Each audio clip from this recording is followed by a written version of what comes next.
de que el mundo va hacia un caos, porque el movimiento es el que produce calor, ya, y nosotros vemos entonces que si hay más calor, hay más movimiento también, y nosotros podemos ver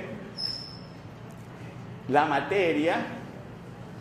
Si nosotros tenemos aquí agua sólida, o sea, el hielo, ¿no? Ya, tenemos acá el agua líquida, por ejemplo, líquido, y acá el agua a vapor, que lo tenemos como gas. ¿Dónde hay más movimiento? En el gas. ¿Y cómo paso yo de sólido a gas? Aumentando la temperatura. Es decir, que la temperatura es la que hace que se produzca más movimiento y por lo tanto mayor entropía, ¿verdad? Entonces, todos parece que tenemos esa tendencia a ser desordenados, pero si no nos controlamos.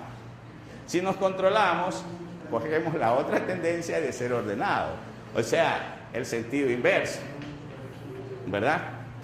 Pero aquí estamos hablando de materia, en este caso ponemos de ejemplo de agua, ¿no?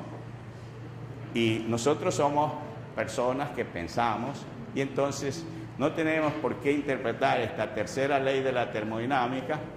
El universo va hacia un caos, que la entropía va en aumento, al contrario de lo que es la ley de la conservación del calor y de lo que es de la conservación de la materia.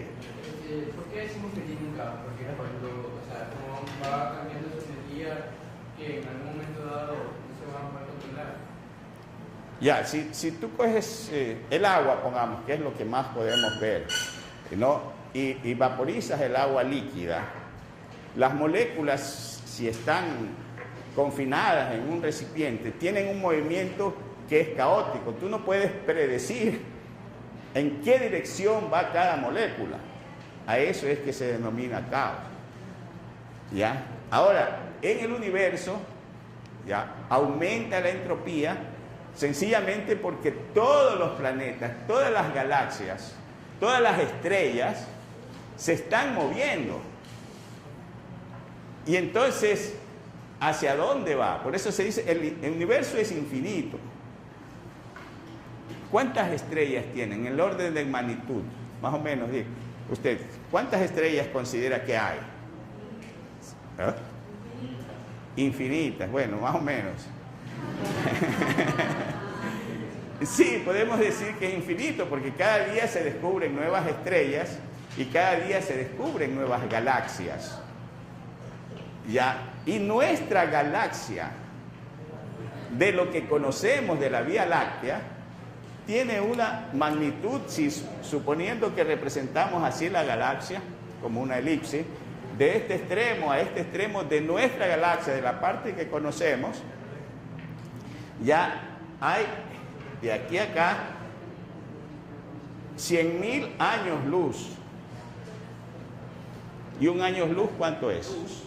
Que es 300.000 kilómetros por segundo. Entonces, viajando a 300.000 kilómetros por segundo todo un año, recorreríamos una distancia en 100.000 años. Ya, entonces, bueno, eso da el orden de magnitud de lo que es nuestra galaxia. Y hay ¿cuántas galaxias que se han detectado? Más o menos 10 a la 9 galaxias, o sea, más de 1.000 millones de galaxias.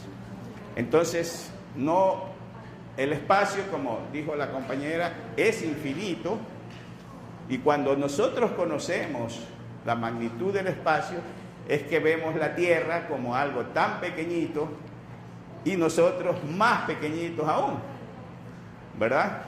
Ahí puede el hombre meditar qué tan pequeño es si se compara con la magnitud del universo. Bueno, entonces vamos a ver otra relación de esto, de estas propiedades y para qué nos sirve dentro de la química. Ya, en función de la temperatura, que casualmente es la pregunta que hace el compañero, de cómo es que puede variar, cómo puede afectar la temperatura en función, mejor dicho, cómo pueden variar las condiciones de funcionamiento en una reacción solamente variando la temperatura. Entonces, nosotros tenemos estas tres funciones de estado. Vamos a ver. Vamos a poner aquí delta H, acá delta S, acá delta G. Y este delta G aquí está relacionado con esta expresión que ya hablamos anteriormente de esta expresión y ver la espontaneidad de las reacciones con respecto a esto.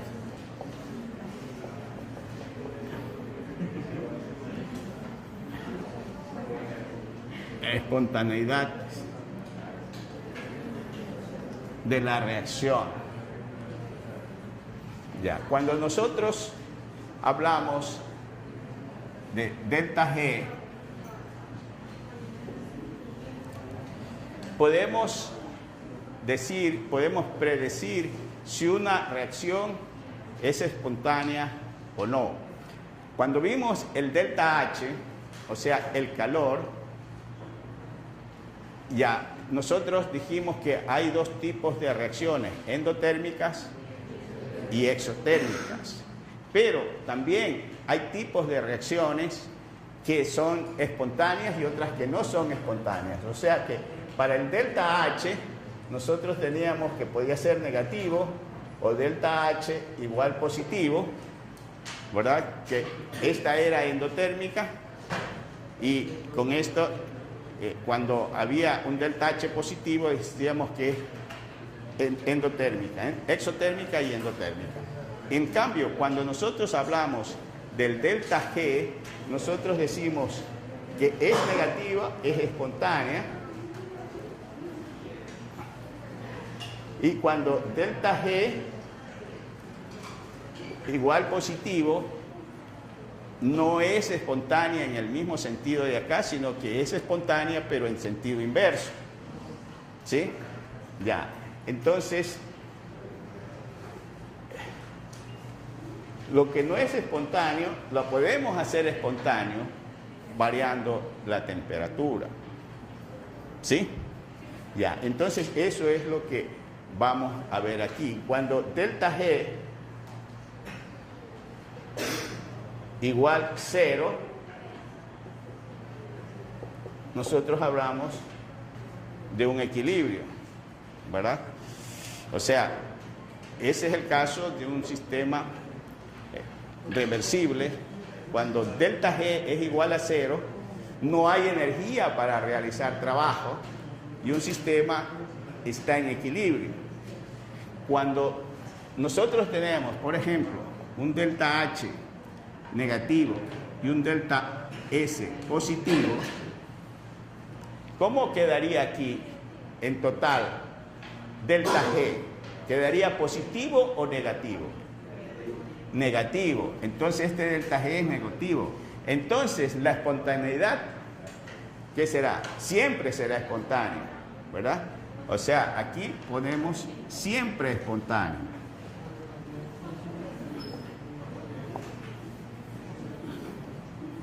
¿Sí? Cuando nosotros tenemos esto positivo, o sea, el delta H positivo, y el delta S negativo, ¿cómo resulta delta G? Positivo. Entonces, nunca espontáneo.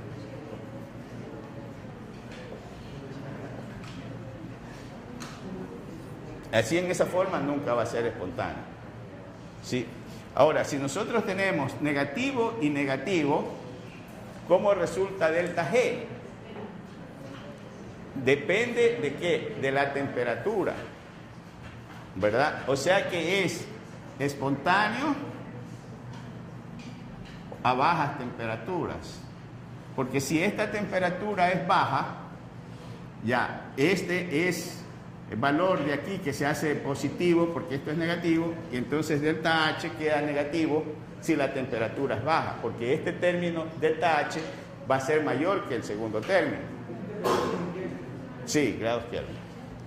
Ya, entonces espontáneo a bajas temperaturas. Y lógicamente que es no espontánea a temperaturas altas. Y si tenemos aquí positivo y acá positivo, queda. Si este es positivo, ya, y este es positivo, este se conserva negativo, y este será negativo siempre y cuando este término sea mayor que este. Y para que este término sea mayor necesitamos temperaturas altas, ya. Negativo a temperaturas altas. Entonces, nosotros podemos utilizar estos criterios para saber cuándo una reacción va a ser espontánea, cuándo no va a ser espontánea y cuándo podemos cambiar el sentido de la reacción, de que sea espontánea o no, manejando la temperatura, es decir, subiendo o bajando la temperatura según lo que nosotros querramos. ¿Estamos de acuerdo? ¿Preguntas? Bueno, entonces esto es relativo a la espontaneidad de las reacciones en función de las temperaturas. Vamos a ver ahora el otro punto que habíamos señalado, que es el cálculo de la constante K de equilibrio.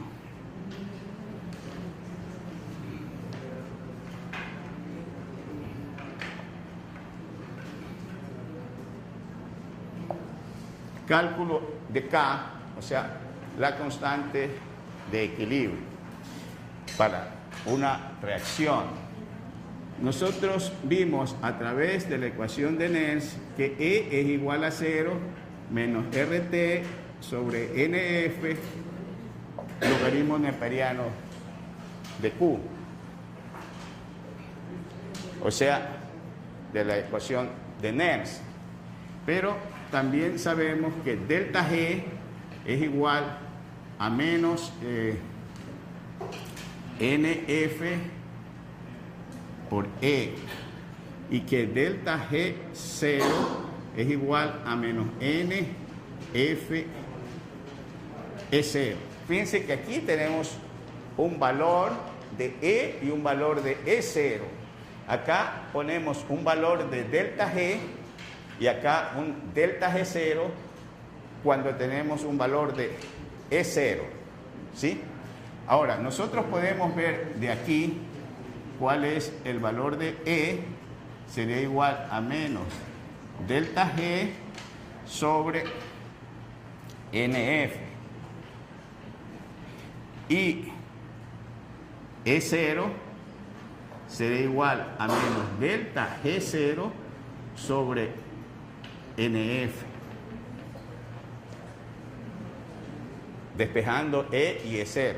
Si nosotros reemplazamos estos valores acá, en lugar de E, podemos poner menos delta G sobre NF, y en lugar de E0 ponemos menos delta G0 sobre NF y menos RT sobre NF logaritmo neperiano de Q. ¿Sí? Ahora, si multiplicamos todos los términos por menos NF, este se hace positivo y se elimina, o sea, por menos NF sería, ¿verdad? Ya, sería delta G igual menos delta G0, que aquí se hace más, ya, y acá más RT sobre NF, ya no NF, perdón, logaritmo neperiano de Q. Ya, tenemos esta expresión. Ahora, en equilibrio, ¿qué pasa en equilibrio? Delta G es igual a 0. Ya, entonces, si nosotros aplicamos esto, que en equilibrio delta G es igual a 0, o sea, este término se hace 0 y nosotros tendríamos que delta G0 es igual a menos RT logaritmo neperiano de K. En equilibrio, Q es igual, ya vimos anteriormente que en equilibrio Q es igual a K, cuando analizamos la ecuación de Nernst. Entonces, esto sería esta expresión. Y si nosotros despejamos logaritmo neperiano de K, ¿a qué sería igual? A menos delta G0 sobre, si cambiamos, bueno, aquí RT, ya. Si nosotros podemos cambiar este de aquí, poner 2, 3, poniendo en el logaritmo vulgar delta G0 sobre RT, o directamente logaritmo de K sería igual a menos delta G0 sobre RT, 2.3 RT, ¿verdad? Y entonces podemos calcular el valor de K y vamos a ver qué nos representa esta K y de qué forma nos puede ayudar para lo que nosotros queremos aplicar en química o en procesos. Ya, recuerdan ustedes que tenemos una celda que se puede hacer con zinc y cobre, calcular el valor de K, o sea, de la constante de equilibrio para la reacción zinc más cobre, o sea, para una celda, ¿verdad? Que nos dé zinc más cobre y que nos va a dar zinc 2 positivo más cobre. Esta fue la celda que vimos inicialmente. Ahora, yo puedo, lo que quiero es buscar K, ¿verdad? ¿Cómo calculo K para esa ecuación? Digamos que esté en condiciones normales, porque ahí tenemos delta G0. Ya. Yo sé que delta G, en este caso delta G0, es igual a ¿qué? Lo que pusimos anteriormente, menos NF es 0. Ya. Entonces, para la celda de zinc y cobre, ¿alguien recuerda cuál era el valor de...? Lo podemos calcular ahorita, pero no sé si... 1.10. Entonces, de aquí E0 es igual a 1.10 voltios, ¿verdad? Entonces, si nosotros queremos conocer ya el valor de delta G0 y ya conocemos E0, ¿cuál sería? Este sí lo pueden calcular. Delta G0 sería igual, N aquí ¿cuánto valía? 2, que son 2 equivalentes por mol, F 96.487 coulombios por equivalente y E0 1.10 voltios. Ya lo vamos a poner así. Ya, entonces, ¿cuál sería ese valor? Aquí cancelamos equivalente con equivalente y ¿qué nos quedaría? Coulombios por voltio. ¿Y eso es igual a qué? A julios, ¿verdad? Voltios por coulombio igual a julios. ¿Cuánto nos da aquí? Ya, entonces tenemos 212.2 julios. Allá. Por 10 a la 3, ¿no? Pero estos serían julios. O si ponemos 212 kilojoules. Ya. Ok, entonces ya tenemos nosotros este valor de delta G. Ahora dividamos para este valor si queremos ver el logaritmo de K, porque este es delta G0, logaritmo de K es igual a menos 212.2 por 10 a la 3 julios sobre 2.3 R, que vale 831 julios sobre grado Kelvin mol, y T 298 grados Kelvin, porque estamos trabajando en condiciones estándar, ¿verdad? Entonces, ¿cuánto sería el valor del logaritmo de K?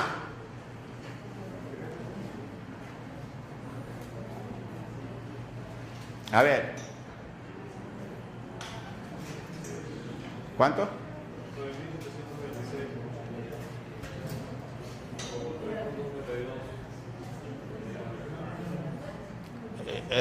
Este era por 10 a la 3 julios. Sí. Si este era kilojoules, ¿cuánto sería? Por 10 a la 3 joules. ¿Cuánto da eso?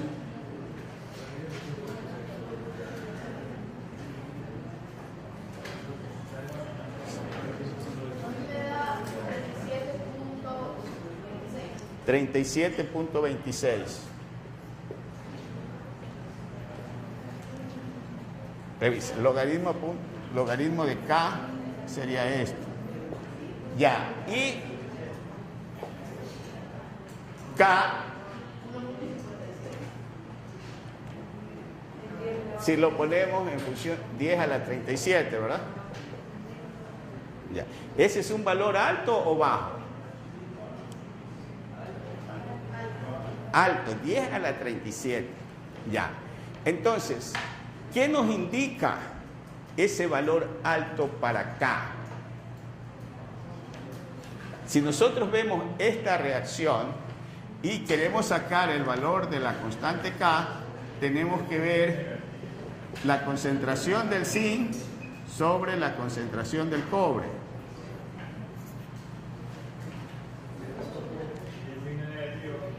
Quiere decir que este de aquí, este valor de K, es bien elevado porque este producto de aquí es elevado. Para que esto sea elevado, este tiene que ser bien alto y este muy pequeño. ¿Y eso qué nos indica en la reacción? De que casi todo el cobre se ha agotado, ¿sí? Y que todo el zinc se ha oxidado. Ya. Entonces, si nosotros tenemos una celda de zinc y cobre, ¿qué es lo que nos interesa? Que se consuman todos los reactivos para que la reacción prosiga hasta que se acaben los materiales y no tengamos que botar la celda con los reactivos todavía enteros, ¿verdad? Entonces, si nosotros queremos hacer una celda voltaica, tendríamos que ver que para una reacción esta constante K deba tener un valor elevado. Les pongo de ejemplo las celdas porque eso es lo que más hemos trabajado, pero para cualquier proceso donde intervienen reacciones químicas, uno pone a reaccionar algo es para obtener un producto. Y mientras más se agoten los reactivos, vamos a tener más cantidad de productos. Y eso es lo que se busca en los procesos químicos. Entonces, así como ustedes tienen la tabla de potenciales, también tienen tablas de constantes de equilibrio, y por lo tanto uno puede ver qué tipo de reacción puede efectuar cuando hay alternativas y buscar siempre una reacción que tenga una constante de equilibrio bastante alta, ¿verdad? ¿Sí está claro? Ya, entonces hemos visto estas relaciones de las propiedades termodinámicas, ya, y estamos viendo la aplicación que tiene la constante de equilibrio.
Aquí vamos a incluir la ley de Hess. Esto tiene que ver con lo de acá y lo vamos a tratar directamente en la ley de Hess. ¿No? Ya. Entonces, bueno, y después vamos a hacer este ejercicio que se está copiando aquí en la pizarra para el manejo, para el entrenamiento en el manejo de la tabla.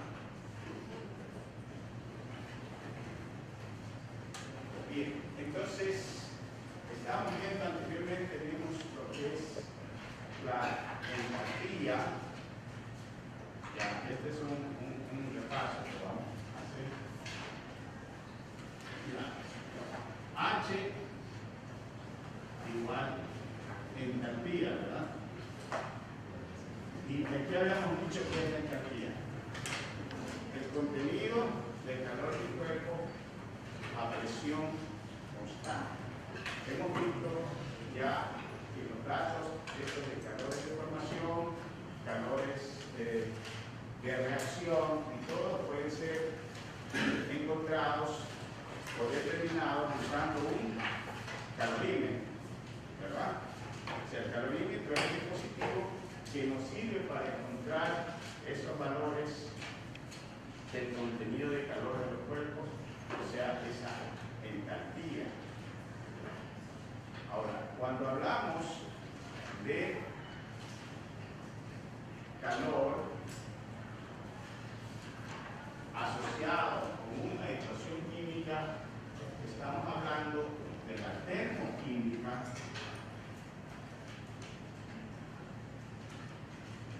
y la ecuación termoquímica.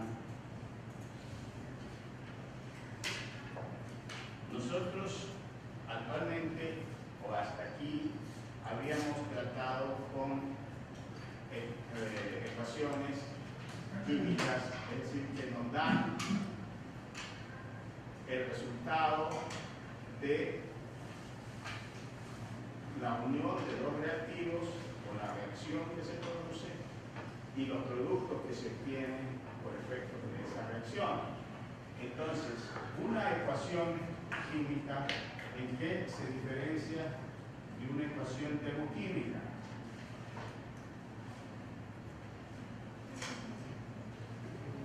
Hasta aquí tenemos una ecuación química, ¿verdad? Si yo pongo que el delta H de esta ecuación es 94 calorías, o kilocalorías, primero que la ecuación es negativa, menos 94 kilocalorías. Ya, entonces, hasta aquí la reacción química. Si yo ya pongo el cambio de calor que se produce, entonces tengo una ecuación termoquímica. Termo, calor, ¿verdad? Entonces, aquí la información con el cambio de calor que se produce, yo lo puedo representar así también.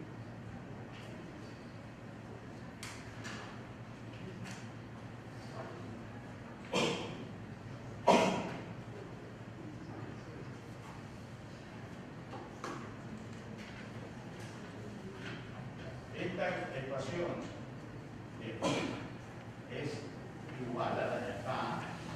La forma de representarla es diferente porque aquí, en lugar de decir que cuando se quema carbón se produce CO2 más calor, y doy la cantidad de calor, lo expreso en esta forma. Pero cuando yo pongo aquí que esta reacción tiene un delta H de menos 94 kilocalorías, entonces es igual. Lo único que aquí yo noto más claramente que la reacción es exotérmica, ¿verdad? Acá también yo digo la reacción es exotérmica, pero una forma de representarlo es así. Acá. Ya. Entonces, esto lo vamos a ver después también con la ley de Hess. Por ahora queda claro esto. ¿Sí? Es una ecuación termodinámica. Ahora, pues vamos a ver esta parte de lo que es un sistema.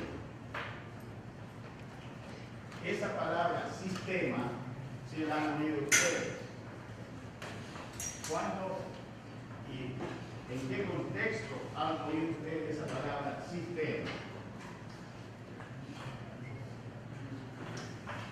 Hay una ingeniería de sistema, ¿verdad? Pero no tiene que ver con lo que estamos tratando ahora. ¿Ya?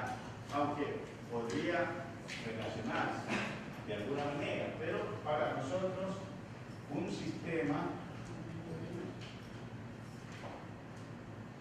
es una porción del universo que va a estar sujeta a nuestro estudio. Sistema, una porción del universo que va a estar sujeta a nuestro estudio. Esa porción del universo, vamos a suponer, puede ser esto. Yo voy a estudiar esto aquí. Yo digo que este va a ser mi sistema. ¿Ya? O puedo yo representar así y decir, este es mi sistema. Puede ser algo tan pequeño como un mazo, por ejemplo, o puede ser algo tan grande como el planeta Tierra. ¿Ya? Pero generalmente se escogen sistemas donde podamos actuar, donde podamos tomar mediciones para estudiar. Entonces yo digo, este es mi sistema o este es mi sistema, que es la porción del universo que yo voy a someter a estudio. Ahora, este sistema tiene límites y tiene alrededores.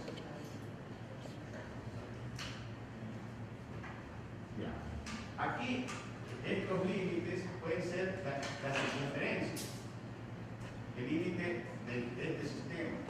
Ya. Y el límite acá de mi sistema puede ser el vaso. Ese puede ser el límite del sistema. Pero hay límites que son físicos y hay límites que son virtuales.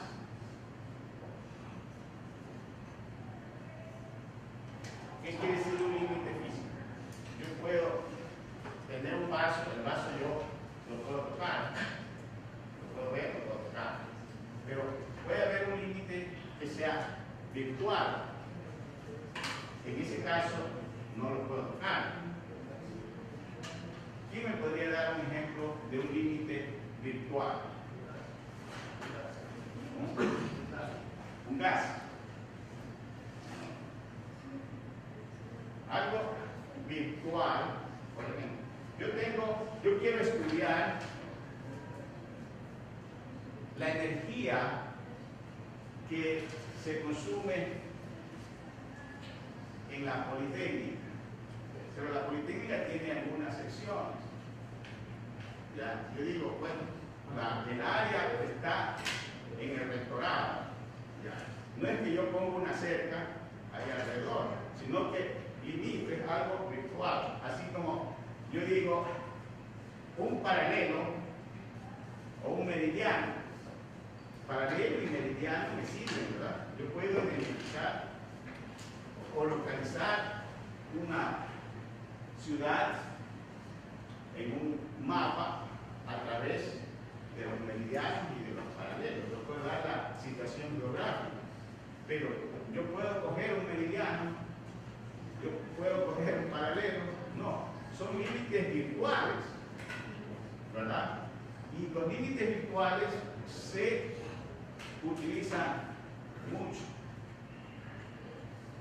en termodinámica. Entonces, los límites del sistema que yo cojo pueden ser límites físicos o pueden ser límites virtuales. ¿Ya?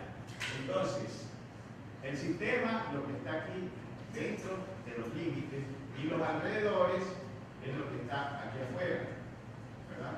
Estos son los alrededores, lo que está